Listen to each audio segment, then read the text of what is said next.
আসসালামু আলাইকুম, স্বাগতম জানাচ্ছি সবাইকে। রয়েছে পেঁয়াজের রাজধানী খ্যাত জেলা ফরিদপুরের সালতা উপজেলা সালতার হাটে। আজকের তারিখ আপনাদেরকে একটু জানিয়ে দিই। আজকে তারিখ হচ্ছে 13/8/2026 রোজ বৃহস্পতিবার। আজকের সর্বনিম্ন এবং সর্বোচ্চ পেঁয়াজের দাম কত রয়েছে একটু জানিয়ে দেওয়ার আসলে চেষ্টা করছি। বিশাল বড় একটা গোডাউনে চলে এসেছি। পেঁয়াজের গোডাউনে আজকের সর্বোচ্চ দাম কত রয়েছে সেটা জানিয়ে দেওয়ার জন্য একটু চেষ্টা করছি। গত হাটে আপনাদেরকে দেখিয়েছিলাম যে পেঁয়াজের দাম কি পরিমাণে আসলে হতাশাগ্রস্ত একটা জায়গা ছিল। তো আজকের দাম আসলে কত করে রয়েছে সেটা একটু জানিয়ে দেওয়ার চেষ্টা করছি। চলুন, এখানে বেশ কিছু ব্যাপারী ব্যবসায়ী বসে আছেন, তাদের থেকে আজকের বাজার সম্পর্কে জানবো। হঠাৎ করে নিম্নমুখী বাজার, এই যে আপ ডাউন, এই সম্পর্কে কে কথা বলবে? ভালো আছেন? হ্যাঁ, আলহামদুলিল্লাহ। আজকে বাজার ছিল কেমন? আজ বাজার ভালো, যেটা সেটা 1450 থেকে 1500। সকালবেলা থেকে একইভাবে কি দাম গেছে নাকি আপ ডাউন ছিল? না, সকালবেলাতে ভালো রে একই দামে। কোনো বাজার আপ ডাউন ছিল না? না, বাজার আজকে একই ভাবে। এই বাজার অনেকেই বলে যে বাজার পেঁয়াজের যে দাম, এই দাম এটা তো আসলে অন্যান্য বছরে দেখা যায় বছরের দাম, যে সময় পেঁয়াজ ওঠে। এই পেঁয়াজের যে স্বাভাবিক একটা দাম, এই দামটা আসলে কবে উঠতে পারে, এই বিষয়ে কি ধারণা আছে? না, কাঁচা মালের কোনো ধারণা নাই এটা, কিন্তু পেঁয়াজ অতিরিক্ত পছন্দ করছে তো, সামনে যদি পেঁয়াজ রাখতে না পারে তাহলে বাজার বেশি হইতেও পারে। এটা কবে নাগাদ নির্দিষ্ট না, করে এটা আসলে? কোনো নির্দিষ্ট কোনো সময় না। এটা সবকিছু আল্লাহর কাছে, ফলন যদি বেশি হয়, এই যে কি বৃষ্টি বাদল যদি বেশি হয়, কাঁচামাল যদি ক্ষতি হয়ে যায় তখন যদি আবার বাড়ে। তাছাড়া এই যে পরিমাণ আছে তাতে এই একটা বর্তমান বাড়ার কোনো সম্ভাবনা নেই। এবছর কি ঘাটতি আছে? পেঁয়াজ ঘাটতি নাই এখনো। ঘাটতি নাই, এই যে পচতেছে প্রচুর পরিমাণে, যে পচা, ওই ফলনে আবার বেশি ছিল তো, আবার বেশি আছে। তার মানে পচলেও আসলে ঘাটতির কোনো সম্ভাবনা নাই। আপনারা জানতে পারলেন আজকের বাজার পরিস্থিতি এবং পেঁয়াজের যে খুঁটিনাটি যে তথ্যগুলা, সেটা একটু জানিয়ে দেওয়ার আসলে চেষ্টা করছিলাম। প্রতি মাসের দেখা যায় যে 1 তারিখ থেকে বাজারে একটা টান থাকে দামের দিক দিয়ে। এই মাসে আসলে কি হলো যে এই ধরনের কোনো সিস্টেমই আসলে বোঝা গেল না? এইটা বলতে পারবো না, এটা সরকারি ভালো জানে। তার কারণ দেশের যে সমস্ত মিল কারখানা ছিল, বিভিন্ন মিল কারখানা মানে কিন্তু শ্রমিক ছিল, সব তো বন্ধ, এখনো পুরোপুরি চালু হয় নাই। যদি শ্রমিক না থাকে খাবে কারা? দেশটা খাবে কারা? এই জন্য হয়তো দাম কইল মুখায় বেচা কেনা কম। এই কারণে আসলে বাজার, এই ইফেক্টটা আসলে পেঁয়াজের উপরে পড়ছে। হ্যাঁ, পেঁয়াজের উপর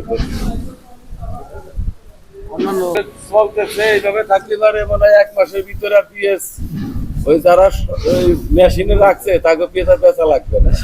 এটা আসলে জানতে চাইছিলাম যে এই ধরনের সমস্যা, প্রস্তুতির অবস্থা, তাহলে আর বেচা লাগবে না তাকে। সব আসলে পচে গেলে একদম ধ্বংস হয়ে যাবে। অবশেষে এই পেঁয়াজ দিয়ে মনে হয় মানুষের যে আড়া গাড়া আছে ওইটা এইগুলোই ভরাট করা লাগবে, তাছাড়া আসলে কোনো উপায় আসলে কেউ পাবে না। না, আসলে একদম সঠিক কথা, পরিবেশে তো দূষিত হয়ে যাবে। পরিবেশও আসলে দূষিত হবে। একদম সত্যি কথা বলছেন আপনি।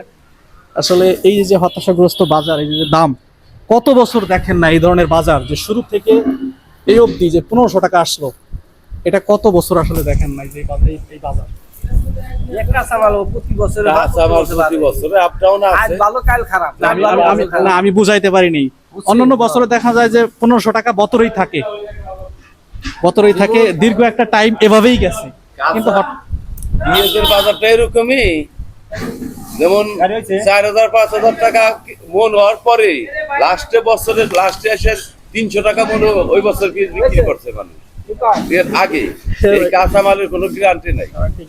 আসলে এই কোন সময় কি হবে কিছু বলাই যাবে না।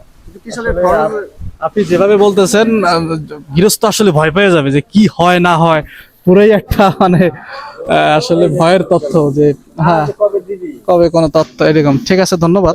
দেশের যে বিদ্যুতের যে ঘাটতি, এই বিদ্যুতের ঘাটতি তো সংরক্ষণ যারা করছে ভয়াবহ অবস্থা। আসলে বর্তমান তো বিদ্যুতের উপর সবকিছু নির্ভরশীল, একদম সবকিছু, কাঁচামাল থেকে শুরু করে। কৃষকের উপকার হবে কোনটা? মানে স্টক করছে বেশি, তো আবার ওই যে রাখি করছে তারা কৃষকের উপকার হবে, ওইগুলো পয়সা যাবি লাস্টে 4-5 হাজার টাকা মন যদি হয় তাহলে কৃষক পাবে। হ্যাঁ, তারা তো এইভাবেই রাখছে। কথা একদম গোপন একটা তথ্য আসলে বলে দিলেন। আপনারাও একটু ইয়া হন, যেভাবে যদি হয় তাহলে আপনারাও একটু লাভবান হইতে পারেন। কিন্তু সার্বিক বিষয় যে পেঁয়াজের ফলনের যে দানার দাম, সারের দাম, এই খরচের তুলনা পেঁয়াজের দাম কিছু না, মানে গৃহস্থ তো একেবারে শেষ। শেষ। যেভাবে পেঁয়াজ পচতেছে, আজকে কি বাসনা পেঁয়াজ আছে? ছোট পেঁয়াজ, 20 পেঁয়াজ আর 20 পেঁয়াজ অনেক কম, 20 পেঁয়াজ নাই বললেই চলে। বাজার আছে কেমন? 20 পেঁয়াজ এখন উঠে না, এমনি বাজার 1300-1400 1400 টাকা। দেখা যায় যে বড় পেঁয়াজের যে দাম একইভাবেই আসলে বিক্রি হইতেছে। কৃষকের বর্জন নয় যে সারের জন্য দাম কমানো। আপনি কৃষি মন্ত্রীরে কি বলতে চান? আপনি কৃষি মন্ত্রী আসলে কি বলতে চান? এই যে যখন নাকি জিনিস বাড়ে বিদেশ থেকে আনে, বাংলাদেশের কৃষকের লস হয় না? আমদানির কারণে লস হয়। বাংলাদেশের নাবি প্রধানই হলো কৃষকই হলো বাঁচাইতেছে। ওই যে ঢাকা টাউনের 24 তলা তারা রয়েছে, তারা কি এই যে দেশ চালাবো? না না না, দেশ চালাবো যে আমাদের মতন এই যে কর্মজীবন যারা করতেছে কৃষিকাজ, কৃষকের ফসলেই তাদের জীবিকা। জীবিকা। এটা একদম সত্যি কথা, একদম। এটা থাকতে পারে, থাকতো কি তারা 24 তলা আছে? না, ফলানোর কোনো সিস্টেমও নাই। কোনো সিস্টেম হয়? তারা ওখান থেকে ফলাইতে হলে গ্রামে আসতে হবে। বাংলাদেশের আগে কৃষকদের আগে বাঁচান লাগবো, তারপরে হলো অন্যান্য সেক্টরে আসলে মনোযোগ দেওয়া উচিত। একদম সঠিক। একজন ব্যবসায়ী আসলে কৃষকদের পাশে কিভাবে থাকা উচিত, কতটুকু থাকা উচিত, কিভাবে মনোযোগ দেওয়া উচিত, সেটা তিনি তার মতো করে আসলে বলছেন। ধন্যবাদ আপনাকে। সত্যি কথা বলতে গেলে এটাই, কৃষক শেষ হলেই মনে করেন যে বাংলাদেশের মেরুদণ্ড একদম অনেক জায়গায় শেষ। হ্যাঁ, এই ডিজেল তেল কৃষকের প্রত্যেকটা কৃষকের কার্ডটা সিস্টেম করা কাম, প্রতি বছর একজন 20 লাখ জমির হিসাবে 10 লিটার করে তেল বরাদ্দ করা যাবে। ঠিক আছে ঠিক আছে ঠিক আছে, ধন্যবাদ। আসলে কৃষকদের সর্বোচ্চ প্রায়োরিটি দেওয়া উচিত, সর্বোচ্চ জায়গায় আসলে রাখা উচিত, কারণ কৃষক বাঁচলেই আসলে দেশ বাঁচবে। দেখতে পাচ্ছেন যে আজকের পেঁয়াজ কত সুন্দর সুন্দর পেঁয়াজ। আজকের সর্বোচ্চ বাজার ছিল হচ্ছে আপনার 1550, পরবর্তীতে আমদানির কারণে কিন্তু সে পেঁয়াজ হয়েছিল হচ্ছে আপনার 1450 টাকা করে, কিন্তু পরবর্তীতে দাম গিয়েছে। এই পেঁয়াজ কিন্তু দেশের বিভিন্ন জেলায়, বিভিন্ন বিভাগে, বিভিন্ন শহরে কিন্তু আমাদের ফরিদপুরের পাট পেঁয়াজের রাজধানী খ্যাত জেলা, এই পেঁয়াজই কিন্তু দেশের বিভিন্ন জেলায়, বিভিন্ন বিভাগে আসলে যেয়ে থাকে। এনারা হচ্ছেন এই বাজারের যারা লেবার, তারা কাজ করে থাকেন। এনারাই কিন্তু এই পেঁয়াজের সংরক্ষণের জন্য বিশেষ একটা ভূমিকা পালন করে থাকেন।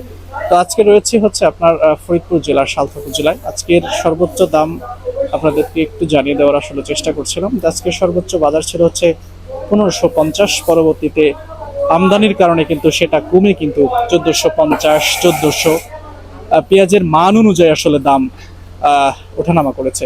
তো আজকের সর্বোচ্চ বাজার আপনাদেরকে একটু জানিয়ে দেওয়ার চেষ্টা করছিলাম। যে যেখান থেকে দেখছেন অবশ্যই চ্যানেলটিকে সাবস্ক্রাইব, লাইক এবং কমেন্ট করে জানিয়ে দিবেন। ভালো থাকবেন, দেখা হবে পরবর্তী কোনো ভিডিওতে। আল্লাহ হাফেজ।